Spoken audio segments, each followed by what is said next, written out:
Now, from the nation's capital, here's the Pentagon Channel's ATS In Brief. It comes as no surprise that deployment is very difficult for parents and their children. Sesame Street teamed up with the Military Child Education Coalition to help make it a little easier for families to talk, listen, and connect. Elmo's daddy went away, and I was in charge to help Elmo, to keep him happy, to talk to me about how he was feeling. I was listening at him. Elmo doesn't like it when daddy goes away.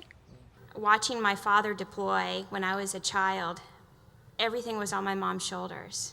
She had responsibilities from the household, she had responsibilities from her job and everything else, and we wanted her to do these three things: talk, listen, and connect with us. Talk, listen, and connect. 3 important words for families to remember. They're particularly necessary for military families, especially when one or both parents deploy. We have over 500,000 children under the age of 5 who are within military families, the Guard and Reserve. For Sesame Street, the mission was clear. Sesame Street sought guidance from the Military Child Education Center. MCEC researchers studied parents and children to find out their needs and what most affected children and their parents during deployment. You can see more on how Sesame Street is helping military children deal with deployments on Around the Services at PentagonChannel.mil. The Marine Tilt Rotor Test and Evaluation Squadron 22 at Marine Corps Air Station New River is testing the M240 as the primary weapon to be used on the MV-22 Osprey.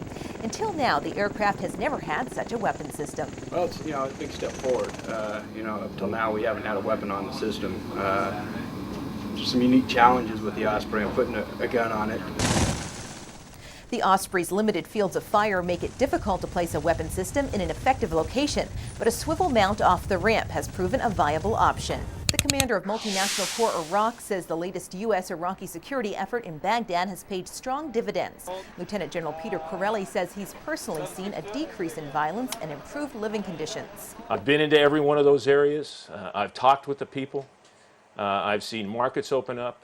I've seen people on the streets at times when there used not to be anyone on the streets.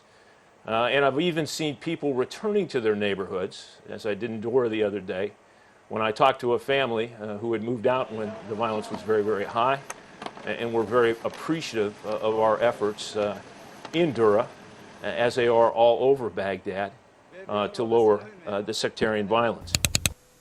This is our solid. I've got the solid, you've got the liquid sample. Air Force chemical specialists held an emergency drill Wednesday in San Antonio, Texas, to prepare for a biochemical terrorist attack. Troops in protective gear learned how to use portable analyzers that can instantly detect deadly agents in the air, water, or in the ground. Well, anything is harmful in a certain quantity, and by us knowing what the quantity is, we have a much better understanding of how far we can really go and what we can really be exposed to. They showed us that they were willing to indiscriminately kill us and terrorize us, and we know that chemical, biological, and radiological and nuclear threats are out there, and they're just waiting to get a hold of them.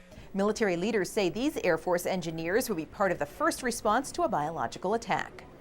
The Air Force is investigating the crash of a U.S. fighter jet in Germany.